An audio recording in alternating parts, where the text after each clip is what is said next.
ڕۆڵی کۆماری ئیسلامی لە توندکردنەوەی ئاسەوارەکانی وشکە ساڵی لە ئێران. وشکە ساڵی بەرینی چەند ساڵی ڕابردوو لە پەنا کێوێک لە کێشەکانی دیکە کاریگەری ماڵوێرانکەری لەسەر ژیانی زۆربەی دانیشتوانی ئێران داناوە. بەپێی ڕاگەیاندنی ڕێکخراوی کاشەناسی ئێران، ئاستی بارین لەم ساڵدا 60% کەمتر لە ئاستی نۆرمال بووە. ئاورگرتنی دارستان و لە وەرگەکان، وشکبوونی ڕووبار و تاڵاوەکان و بە شوێنیدا زۆربوونی تەپوتۆز بەهۆی وشکە ساڵی داهاتووی ژینگەی ئێرانی خستۆتە بەردەم مەترسی جددیەوە. هەتا ئێستا 30,000 گوند چۆڵ کراون. کارناسان نووسیویانە کە ئەگەر بارودۆخەکە هەر بەم شێوەیە بڕواتە پێش، ئوستانی سیستان و بەلوچستان لە داهاتوویەکی نزیکدا چۆڵ دەکرێت. ڕۆژنامەکانی خودی ڕژیم دانیان بەوە داناوە کە 104 شار لە فەلاتی ناوەندی و 93 شار لە چوارچێوەی ئاوڕێژی کەنداوی فارس و دەریای عۆماندان کە لەگەڵ وشکە ساڵی کەم ئاوی و ئاکامەکانی بەرەوڕوون. ئەگەرچی وشکە ساڵی دیاردە و بەڵایەکی سروشتیە، بەڵام دەسەڵاتی کۆماری ئیسلامی لە ماوەی 42 ساڵی ڕابردوودا لە کێشەیەکی چارە هەڵگرەوە کردوویەتە کارە ساتێکی کۆمەڵایەتی. کارگێرانی ڕژیم بۆ کەمبوونی ئاو لە چەند ساڵی ڕابردوودا دوو دەلیل دێننەوە. یەکەم کەمبوونەوەی ئاستی بارین و دووهەم بەکارهێنانی زۆری ئاو بۆ کاری کەشاوەرزی. هەڵبەت هەردووکیان واقعین، بەڵام تەنیا بەشێک لە واقعیەتەکەن. ئەوان گرنگترین هۆکاری کەمبوونی ئاو واتە گەندەڵی ڕیشەداری ناو ئۆرگانەکانی ڕژیمیان لە قەڵەم خستووە. سەبارەت بە دەلیلی یەکەم پێویستە و پرسیارە بکرێت کە چ کەسانێک بە نەزانمکاری و قازانجپەرستی بوونەتە هۆی ئەوەی کە کەمبوونی بارین بەم جۆرە وڵاتی ئێران لەگەڵ مەترسی کەم ئاوی بەرەوڕوو بکاتەوە. با سەرنج بدەینە دوو نمونە لە کاریگەریەکانی هۆکاری مرۆیی لەسەر کەمبوونی ئاو. یەکێک لە هۆکارەکان هەڵێنجانی لە ڕادەبەدەری ئاوەکانی ژێر عەرزە کە تەنانەت بە بارینیش قەرەبوو ناکرێتەوە. بەپێی ئامارەکانی دەوڵەت نزیک بە 1 ملیۆن چاڵاو لە ئێراندا بوونی هەیە کە 758,000یان لە سەردەمی دەسەڵاتی کۆماری ئیسلامیدا هەڵکەندراون.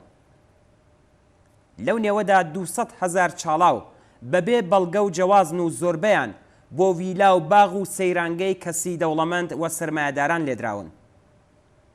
تەنیا لە ساڵی 1389دا دەوڵەتی مەحموود ئەحمەدی نژاد بەدانی گەڵاڵەیەک بە مەجلس بۆ دەیان 1000 چاڵاوی ڕێگە پێنەدرا و جیازی دەرکردووە. بەدەر لە گەندەڵی ڕیشەداری ناو نظامی کۆماری ئیسلامی، ئەم سیاسەتە تەنانەت لە خزمەت گەشەی درێژماوەی کەشاوەرزیشدا نەبووە. لەبەر ئەوەی کە کارگێرانی ڕژیم باوەڕیان بە سیاسەتی گەشەی پایەدار نییە و ئەگەر بە شێوەی کاتی و کوردبینانە ئاستی بەرهەمهێنانی کەشاوەرزیان بردوۆتە سەرێ، لە ئێستادا شایەدی وشکە ساڵی چۆڵکردنی گوندەکان و کەمبوونەوەی بەرچاوی بەرهەمە کشت و کاڵیەکانی. کارناسان ڕۆڵی ئەم چاڵاوانە لە هێنانە خوارەوەی ئاستی ئاوی ژێرزەمینی دەشتەکانی ئێران یەکجار چارەنووسساز لە قەڵەم دەدەن. هەروەها ڕێژەی ئاوی پێویست بۆ کشت و کاڵ کە لە ئێران زۆربەی بە شێوەی سونەتی و نازانستیانەیە یەکجار لە ئاستی ئیستانداردەکانی ئەمڕۆ زیاترە و ئاوداشتن بە جۆرێک ئەنجام دەدرێت کە بە قەولی شارەزایان 2/3 ئاوەکە بە فیڕۆ دەچێت. ئەوەش لە حاڵێکدایە کە بەپێی ڕێکەوتنی ڕێوی ڕێکخراوی نەتەوە یەکگرتووەکان لە ساڵی 1992 وڵاتەکان مافی ئەوەیان هەیە کە تەنیا 40% سەرچاوەکانی ئاوی قەرەبوو کراوە بەکاربێنن، بەڵام لە ئێران ساڵهایە کە پتر لە 100% سەرچاوەکانی ئاو کەڵکی لێوەردەگیرێت. هۆکارێکی مرۆوی دیکە لەم بوارەدا سازکردنی بەنداوی کارناسی نەکراوە لە ئێران. تا بەر لە شۆڕشی 1357 هەتاوی کەمتر لە 30 بەنداو لە ئێراندا دروست کرابوو، بەڵام لە ئێستادا لە 647 بەنداوی چکۆلە و گەورە لە ئێران کەڵک وەردەگیرێت و 683 بەنداوی دیکەش لە قۆناغی بەڕێوەبردن یان لێکۆڵینەوەدان. لە سازکردنی ئەم بەنداوانەدا زەویناسی شوێنەکان و ڕێگری لە بەهەڵمبوونی ئاو لە بەرامبەر تیشکی بەتینی خۆر لە ناوچە نیوە وشکەکانی ئێران لە بەرچاو نەگیراوە.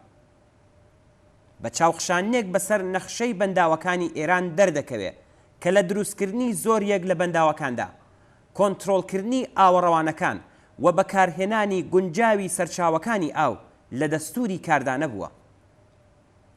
کەسانێک کە لە نزیکەوە لەگەڵ سپا و قەرارگای خاتم ئاشنان دانیان بەوە داناوە کە ئەگەرچی بەنداوەکان بۆ زۆربەی خەڵکو و بۆ ژینگە زەرەر و زیانیان بووە، بەڵام بۆ فەرماندە باڵاکانی سپا گرنگ و بەنرخ بوون.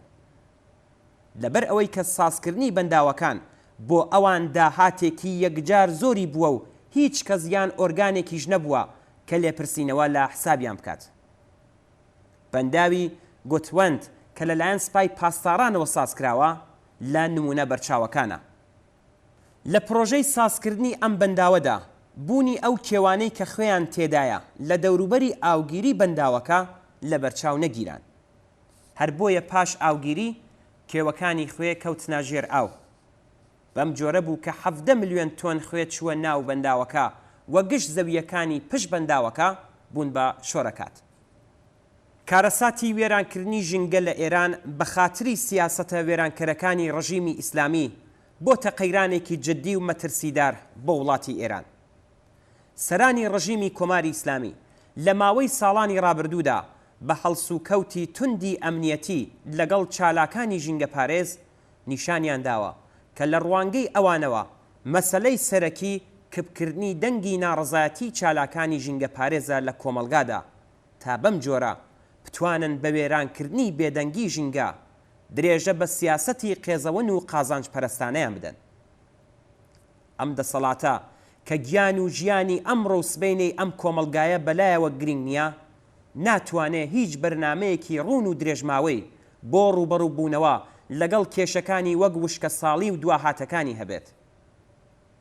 شوێنی پێی هۆکاری مرۆیی لە ڕژیمی کۆماری ئیسلامیدا لە هەموو بەڵا سروشتیەکانی وەک وشکە ساڵی، لافاو، بوومەلەرزە و نەخۆشیە گیرۆکاندا دیارە. هەر بۆیە مەرجی ڕزگاری لە دواهات و موسیبەتی ئەم بەڵایەنەش ڕزگاربوونی یەکجاری لە دەست ڕژیمی کۆماری ئیسلامیە.